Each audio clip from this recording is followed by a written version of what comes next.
Hello, welcome to my YouTube channel this side हंसता हंसता। और आज मेरा IBPS PO का पेपर था। मेरा जो पेपर था मैं जल्दी बता देती हूँ, क्योंकि आप लोग भी इस वीडियो को काफ़ी टू एक्सपेक्ट करके देख लीजिएगा। ज़्यादा टाइम वेस्ट करने की ज़रूरत नहीं है एनालिसिस पे। तो देखो, मैं आप लोग को जल्दी बताती हूँ क्या क्या है। देखो, ओवरऑल जो मेरा था वो 3rd 5th में पेपर था। पेपर खुलने का सीक्वेंस सबसे पहला इंग्लिश खुला था, उसके बाद से आ रहा था क्वांट के बाद आ रहा था रीजनिंग। ठीक, ये पैटर्न था। उसके बाद से अब देखो, मैंने जो अटेम्प्ट किया है इंग्लिश में वो है मेरा अटेम्प्ट 25। तो मैंने क्या क्या अटेम्प्ट, देखो आया क्या क्या था। क्लोज टेस्ट आया था, RC आया था, और एरर आया था, फ्रेजल वर्ब आया था, और मैच द कॉलम था एक, और मुझे याद नहीं आ रहा है क्या था। हाँ, वर्ड स्वैप था। ठीक है, अब मैंने इसमें अटेम्प्ट क्या किया, मैंने सारा क्वेश्चन स्टार्टिंग से मैं करती आ गई थी जितना मेरे हो सकता था। 10 मिनट में मैंने लगभग सारा अटेम्प्ट कर लिया। उसके बाद से मेरे पास 9 मिनट कुछ बचे थे RC के लिए। सो मैंने उसको RC को कोई ड्राइविंग पैर था, याद नहीं आ रहा है, मॉक ड्राइविंग था शायद, उससे रिलेटेड करके आया था RC। और उसमें कुछ वो कैप थे जो मुझे एग्जैक्टली उसका मीनिंग याद नहीं आ रहा था, लेकिन मैं उस सेंटेंस के बेसिस पे मैं करके आ गई। और इसमें एक फिल इन द ब्लैंक्स भी था। और ये चीज़ें ऐसी थी, मैंने जो छोड़ा है वो एक मैथ का कॉलम, एक एरर, एक क्लोज टेस्ट, एक RC में, और एक और कुछ छोड़ा है जो मुझे याद नहीं आ रहा है क्या है। सो इतना मेरा इंग्लिश का ये रहा। और इंग्लिश का पेपर अगर मैं कहूँ तो इजी टू मॉडरेट था। क्वेश्चंस कुछ ईजी थे, आपको तुरंत समझ में आएंगे, कुछ थोड़ा टाइम लेते थे। मुझे पर्सनली क्लोज टेस्ट थोड़ा सा लगा, जो थोड़ा सा कंफ्यूजिंग था।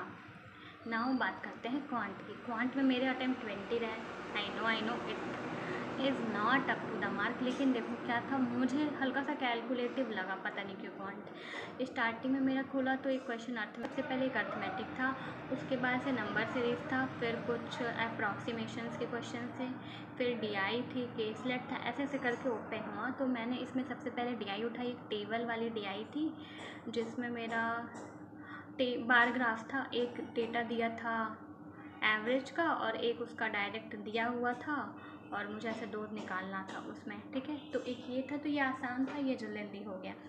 उसके बाद से फिर एक और DI थी जिसमें मेरा लाइन चार्ट और टेबल के साथ मिक्स करके दिया हुआ था, पॉलिटिकल मैप और फिज़िकल मैप से रिलेटेड करके था।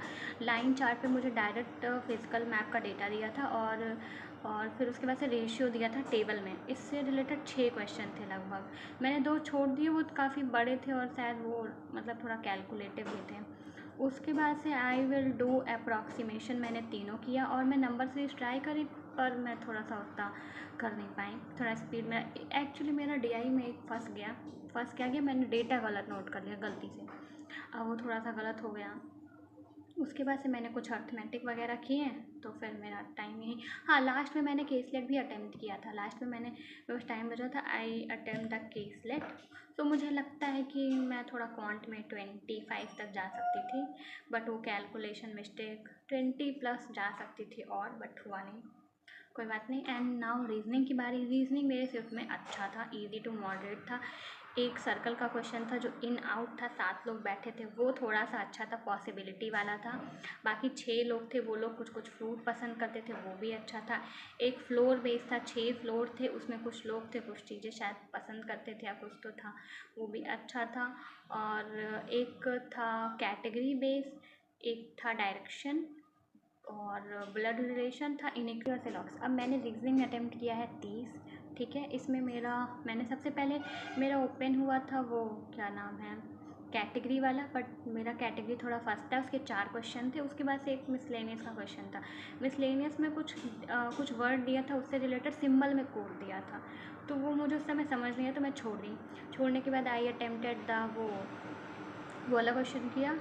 उसके बाद से मैंने पज़ल वगैरह किए, पज़ल के बाद डायरेक्शन वगैरह किए, फिर ब्लड रिलेशन लास्ट में किया था, सर्कल वाला क्वेश्चन बीच में किया था। ऐसे मैं करते करते सारा अटैम्प्ट कर ली रीजनिंग में। तो रीजनिंग में अच्छा अटैम्प्ट हो गया। लास्ट में मैंने एक क्वेश्चन रखा था 1 मिनट के लिए, वो वाला जो काउंट करने वाला था, उसमें मेरा मोर देन 5 आ रहा था। सो ये रहा मेरा टोटल अटैम्प्ट। अब टोटल अटैम्प्ट मेरा 75 है।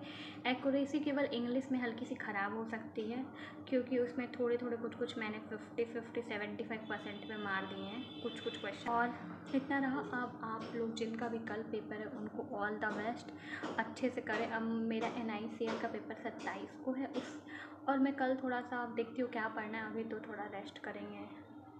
आज के लिए बस इतना ही, बाय बाय, मिलते हैं नेक्स्ट वीडियो में।